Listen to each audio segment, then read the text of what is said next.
In the late 18th century, a dramatic confrontation erupted on the American frontier, a pivotal moment that would shape the future of a burgeoning nation and the indigenous peoples steadfastly resisting its territorial ambitions. This significant conflict, known as the Northwest Indian War, arose at the intersection of complex historical forces, where the aspirations of the newly formed United States clashed with the unwavering resistance of Native American tribes in the Northwest Territory.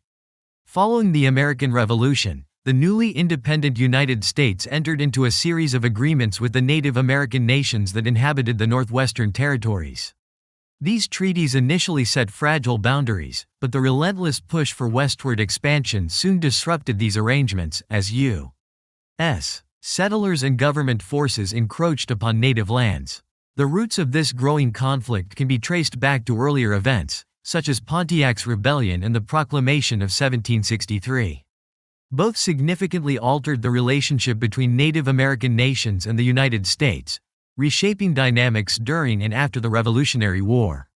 In this insightful video, curated by Native German, we invite you to take a journey back in time to uncover the complex and often overlooked events of the Northwest Indian War.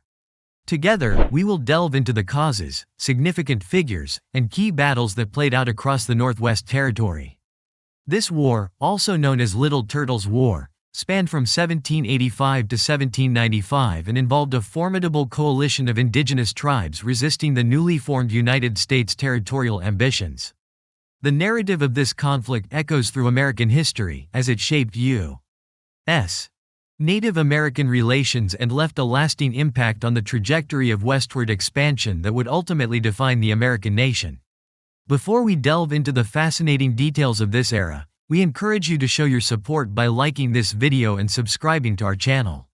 By doing so, you will gain exclusive access to our extensive collection of videos that explore pivotal moments in history. Join us as we explore this remarkable chapter in American history and the resilient spirit of the native nations that stood their ground against the encroaching tide of westward expansion. This territory, which includes present-day Ohio, Indiana, Illinois, Michigan, Wisconsin, and parts of Minnesota, became a battleground due to conflicting territorial claims stemming from the American Revolutionary War. The origins of this conflict can be traced back to the Treaty of Paris in 1783, which officially ended the Revolutionary War and delineated the borders of the newly independent United States. However, ambiguities within the treaty resulted in disputes over control of the Northwest Territory, as both the U.S. and Native American nations, such as the Shawnee, Miami, and Delaware, asserted their claims to the region. As American settlers pressed westward into the Northwest Territory, tensions reached a boiling point. Influential Native American leaders like Little Turtle of the Miami and Blue Jacket of the Shawnee spearheaded the resistance against the encroachment of their lands, defending not only their territory but also their way of life. Cultural clashes, miscommunications, and economic pressures further intensified the animosity between these two groups, setting the stage for a conflict that would shape the future of the region. Background. The Treaty of Paris, signed on September 3, 1783, marked the official conclusion of the American Revolutionary War between Great Britain and the newly formed United States of America. This pivotal treaty had significant implications for territorial claims, fundamentally reshaping the geopolitical landscape of North America. By formally recognizing the independence of the United States, the treaty acknowledged its status as a sovereign nation, free from British rule. This recognition laid the groundwork for the United States to assert its own territorial claims without interference from British authorities. The treaty, which delineated specific boundaries between the United States and British North America, established the Mississippi River as the western frontier and set the Great Lakes as the northern boundary. However, it failed to adequately consider the interests or territories of Native American nations, leading to ambiguities and disputes over land ownership. This critical oversight sowed seeds of conflict, as both the United States and various Native American tribes claimed overlapping territories, intensifying tensions in the following years. As a result, Native American communities faced increasing pressure from both British and American settlers advancing westward. This expansion laid the groundwork for future conflicts, such as the Northwest Indian War. American settlers, driven by economic ambitions and land speculation, sought fertile soil for farming, directly conflicting with Native American interests tied to traditional hunting grounds. This clash of interests fostered a volatile environment, as settlers attempted to establish farms and towns on lands that were essential to the survival and culture of native peoples. The rising tensions ultimately led to violent confrontations, including 2 failed American military expeditions into the Northwest Territory prior to the Battle of Fallen Timbers. In 1790, General Josiah Harmer led a campaign against native forces, which ended in failure. The following year, General Arthur St. Clair attempted another offensive, culminating in the disastrous Battle of the Wabash. This encounter marked a significant Native American victory, with heavy losses inflicted on U.S. troops. These defeats highlighted the resilience and military skill of the Native American forces, further straining relations and setting the stage for the decisive Battle of Fallen Timbers. The outcome of these battles underscored the fierce resistance mounted by native tribes, as they fought to defend their lands against encroaching settlers and maintain their way of life. In response to these setbacks, President George Washington appointed General Anthony Wayne, known for his boldness as Mad Anthony, following his daring assault on a British fort during the Revolutionary War, as the commander of the newly formed Legion of the United States in 1792. The Legion, comprised of 5,190 soldiers, was divided into 4 sub-legions, each equipped with a mix of infantry, cavalry, and artillery. Having witnessed the disastrous outcomes of deploying untrained soldiers, General Wayne dedicated nearly 2 years to rigorously training his men into a disciplined and efficient fighting force. By the fall of 1793, the Legion was ready for action. Beginning their campaign along the Ohio River, they advanced from Legionville to Fort Washington in Ohio, constructing forts as they pushed northward. In December 1793, they established Fort Recovery on the site of a previous American defeat. While some troops remained stationed there, the majority spent the winter at Fort Greenville, preparing for the battles to come. General Wayne's methodical approach and careful planning marked a turning point in the conflict, as the Legion moved ever closer to confronting the Native American forces. Wayne temporarily halted further movement until spring due to harsh weather conditions and desertions within his ranks. Meanwhile, Little Turtle, a prominent leader of the Miami tribe, emerged as a pivotal figure in the Native American resistance against U.S. expansion. Renowned for his military acumen, Little Turtle led his forces to significant victories in early confrontations with American expeditions, notably at the Battle of Harmer's defeat in 1790. In parallel, Blue Jacket, a dynamic Shawnee chief, rose to prominence as a key leader within the Western Confederacy. He played a crucial role in fostering alliances among various Native American tribes, encouraging unity against the common threat of U.S. encroachment. Together, Little Turtle, Blue Jacket, and other tribal leaders effectively coordinated their military strategies, pooling resources and intelligence to resist American incursions. This collaboration not only strengthened their defenses but also underscored the determination of Native American nations to protect their lands and way of life in the face of relentless expansion. They adeptly adjusted their tactics to the region's dense forests and expansive prairies, employing guerrilla warfare techniques to counter the more conventional approaches of the U.S. military. Under Blue Jacket's shrewd leadership, approximately 1,500 Native American warriors orchestrated a strategic ambush for the advancing American Legion. Choosing a spot along the anticipated route, they positioned themselves for a surprise attack, capitalizing on the terrain's natural advantages. Selecting a location littered with fallen trees from a recent tornado, they camped nearby, hoping that the tangled mass of tree trunks would serve as a formidable barrier for the approaching U.S. troops. On August 19, U.S. scouts detected signs of activity among the Native Americans in a clearing. The following day, General Wayne, despite suffering losses due to desertions, resolved to lead his force of roughly 3,300 soldiers toward the expected location of the Northwest Indian Army. This determination set the stage for a confrontation that would be pivotal in the unfolding conflict. With reinforcements from Kentucky's volunteer cavalry, Wayne meticulously organized his troops, positioning the infantry in 2 wings, with the Kentucky cavalry on the left and the dragoons on the right, all aligned along the banks of the Maumee River.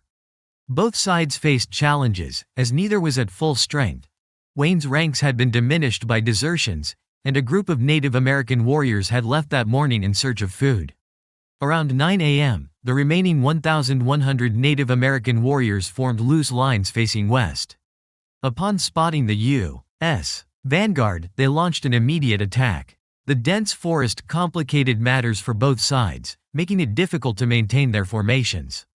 Recognizing the limitations of cavalry in the thick underbrush, General Wayne ordered his infantry to charge with bayonets drawn. He anticipated that the Indian warriors would retreat under pressure, and his prediction proved accurate. The Northwest Indians quickly fell back, attempting to flank Wayne's forces but ultimately struggling to regroup and press their advantage. Once the Indian warriors moved away from the fallen trees, Wayne unleashed his mounted forces, leading to a rapid retreat by the Native Americans. In less than an hour, the battle was decisively concluded. The surviving warriors sought refuge at a nearby fort, only to be turned away by the British garrison commander, who was reluctant to provoke trouble with the Americans. With British support effectively gone, the Northwest Indian Confederation began to crumble, signaling the end of their organized resistance in the Northwest Territory. The Native American Confederation suffered substantial casualties during the Battle of Fallen Timbers. Wayne's effective tactics, which included a bayonet charge and the strategic deployment of cavalry, forced the indigenous forces into a hasty retreat. This decisive victory paved the way for the signing of the Treaty of Greenville in 1795. Under its terms, Native American leaders, including Little Turtle and Blue Jacket, agreed to cede significant portions of present-day Ohio and parts of Indiana to the United States, drastically altering the landscape of territorial claims and the future of indigenous communities in the region. In exchange for the land cessions, the U.S. promised various goods, annual annuities, and a one-time payment to the Native American nations. The treaty established a boundary line known as the Greenville Treaty Line, which stretched from Fort Recovery on the Maumee River to the site of Fort Lawrence on the Tuscarawas River. This demarcation was intended to separate Native American lands from U.S. territories. With the acquisition of vast tracts of land through the treaty, the United States solidified its control over the Northwest Territory, setting the stage for increased settlement and economic development. The signing of the Treaty of Greenville had far-reaching consequences, allowing white settlers to expand into the Ohio country and effectively pushing Native nations further west. Just 8 years later, Ohio achieved statehood, becoming the 17th state in the Union. Despite the initial restrictions on white settlement in the northwest corner of Ohio outlined in the treaty, this prohibition proved to be short-lived as settlers quickly moved into the region, fundamentally altering the landscape of Native American life and territory. Faced with determined resistance, Governor William Henry Harrison took command, leading approximately 1,000 soldiers and militiamen to dismantle the Shawnee village of Prophetstown.